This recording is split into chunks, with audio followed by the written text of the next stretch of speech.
Okay, feeling ng mga netizens, patama kay Daniel Padilla ang viral video ni Kathryn Bernardo na kuha sa concert ni Taylor Swift sa Australia.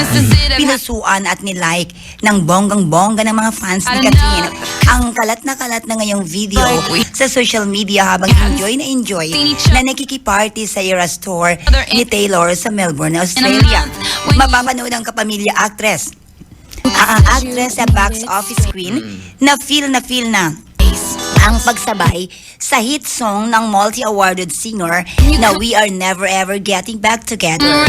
Talagang naglaan si Kathryn ng panahon para makita ng personal na nagpe-perform ang kanyang idol kung saan nakasama rin niya ang ilang malalapit na kaibigan. Sa Instagram stories na isa sa mga BFF ni Kathryn na si Aris De Santos, makikitang give ang pagsabay ng aktres sa pagkanta ni Taylor ng We Are Never Ever Getting Back Together.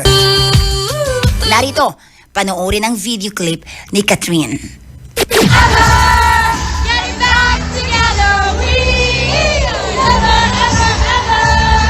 Getting back together, you don't talk to your friends, talk to my friends, talk to me. But we never, ever, ever. Getting back together. Ang paniwala ng mga netizens, si Daniel ang iniisip ni Kat habang sing to death sa concert ni Taylor. Lalo't pak na pak ang ilang lyrics ng kanta sa mga nagiwalay na magjowa. Ayon sa mga nakapanood ng video, mukhang gusto talaga ibandera ni Kathryn sa buong universe na wala nang balikang magaganap sa kanila ni DJ. Ayun, oo, klarong-klaro, no? Oo. Parang naka-move on na siya, no? We are never ever getting back together. Sabi siya, di na kong ibalik ni mo. Oo, di na. Nungka. Right? Okay? Yan ang ating Monday showbiz balita this morning.